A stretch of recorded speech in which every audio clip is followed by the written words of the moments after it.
If you're living paycheck to paycheck, I first want to commend you on looking for ways to change that.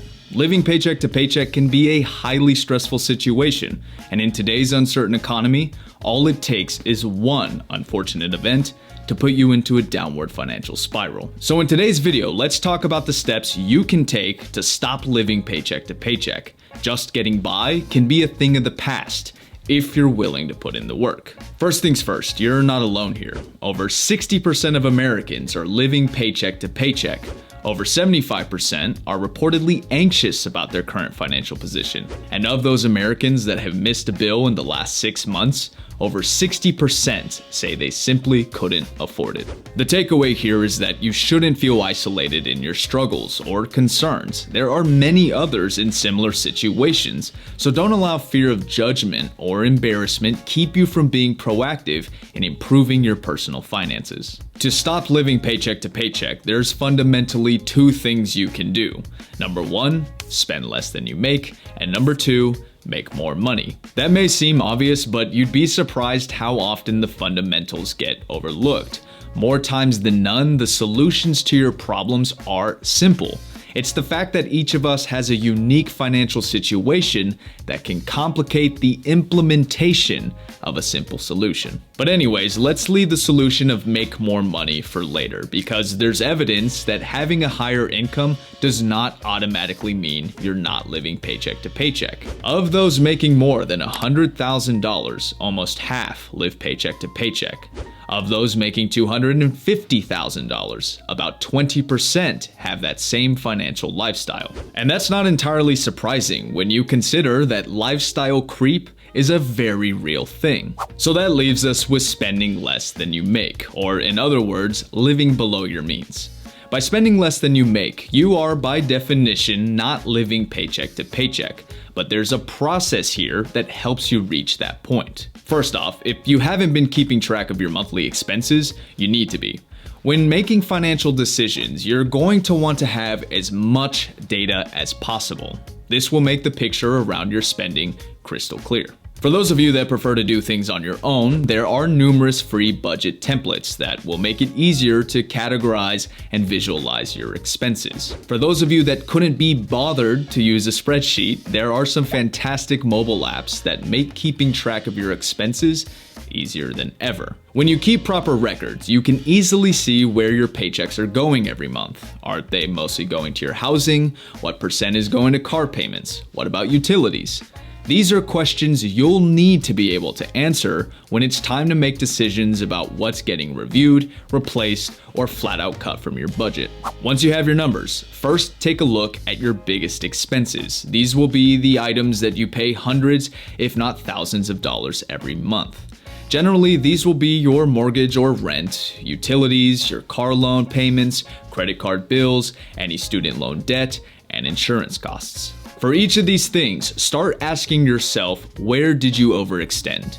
In other words, where did you take on a financial obligation you shouldn't have? For most, it's going to be housing. Whether you bought too much house during the pandemic when mortgage rates were sub 3%, or you recently purchased a home with higher mortgage rates above 6%. Your monthly payments may be killing you. And if you're a renter, did you opt in for a more expensive apartment in the name of luxury? Or did your landlord happen to raise rent above what you were expecting? We just went through a period where rent trended upwards alongside the cost of owning a home. It's just as easy to blow your budget renting as it is owning. If you're spending too much of your paycheck on housing, you'll need to consider ways to either downsize or reduce your payments. This is going to be much easier for renters than owners. When you rent, you can look for more affordable options at the end of your lease agreement. But if you own your house, you have a bit of a logistical issue. It can be a long process to sell your home, especially in cooling housing markets like today's following the Fed's series of rate hikes. Your other option is to refinance your mortgage, but that only makes sense when interest rates are going down. Right now, they're not going down. So if you're really struggling, please contact a financial professional that can guide you through the process of negotiating the loan terms with your bank or selling your home in a reasonable time frame. Your utilities are a necessary expense, but I think we could all be more conscious of our water and electricity usage. For insurance costs, I suggest you reevaluate your policy toward the end of every term. Shop around and compare premiums against the benefits. Insurance companies are in constant competition for each other's customers, so you're likely to find more affordable premiums for the same level of coverage. Those student loans are tricky. For one thing, the Biden administration's student loan forgiveness plan may or may not get through the political gauntlet. In the event that it does, you should absolutely take advantage of the program. But if it doesn't, hopefully your loan terms aren't too aggressive. Oh, and also look into the Public Service Loan Forgiveness Program for career opportunities that could flat out erase your debt. I'm about to hurt some feelings. The beautiful car parked outside that may be your pride and joy is a financial burden. The average monthly car payment for new vehicles is a whopping $667, and used cars aren't much better at $515. The fact of the matter is that auto loans are some of the most aggressive loans out there, and considering cars are depreciating assets, financing them is a losing proposition. Cars may be a status symbol, but I beg you, look at them first as tools that provide utility. If your car payment is outrageous, consider a trade-in or selling your car to get yourself in a more affordable vehicle with the same utility. As for your credit card debt, credit cards are necessary to build your credit, but the interest that comes with them is far from. Credit card debt can quickly become your largest financial burden if left unchecked.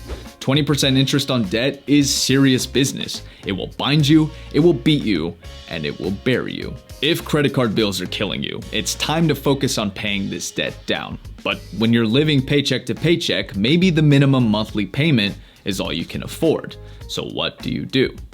Well, let's talk non-essentials. Your non-essential expenses are your fun, your entertainment. This is the money you spend going out to eat, going to the movies, or going out for drinks. This is the money you spend on those shoes you wanted, or in my case, a new suit I don't quite need.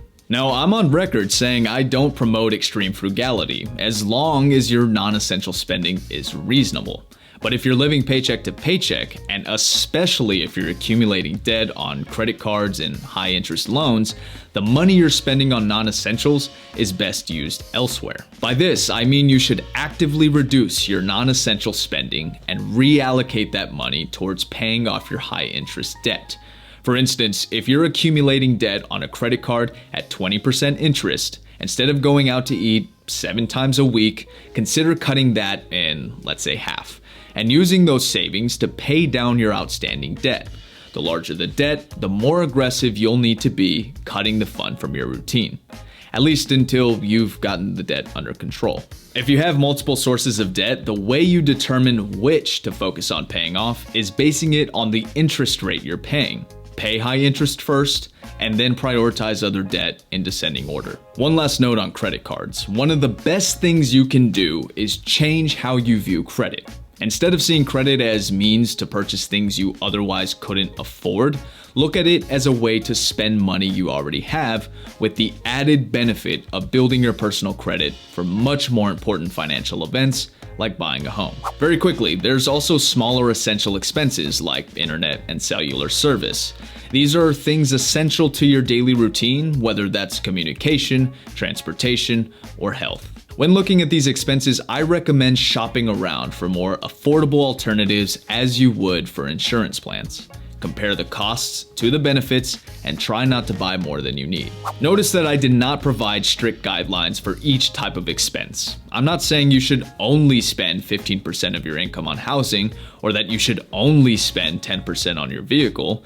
And the reason I didn't is that we're all in different situations. Where you live is going to strongly dictate these percentages, and some people place higher value on things others wouldn't think twice about. But with that said, if you'd like a reference, use things like national averages. Here you can see what other people are spending on, not only how much, but also what percentage of their income. If you want even better reference points, look for the same data, but for the city you live in. So, earning more money, the second solution to living paycheck to paycheck. Look, this is a deep topic that I feel deserves 100 videos dedicated to it. Making more money is about improving your value to a particular marketplace, and that value is determined by the skill set you've acquired. So in short, to make more money, you need to acquire more skills that are impactful and not easily available. But even then, as we saw in this video's intro, earning a high income does not guarantee financial stability. You need to develop financial discipline and management first. Spending less than you make. Simple, but fundamental. If you're still watching, I appreciate you sticking around. I'd like to hear from you about your own experiences. My question for you is this: are you living, or have you ever lived, paycheck to paycheck? If so, what expenses are creating the most financial pressure? And that's all I have for today's video. I hope this was helpful, or at the very least provided some things to think about. As always, thanks for watching. Until next time, take care of yourself, and best of luck. And I'm telling you, you're not alone. You got this.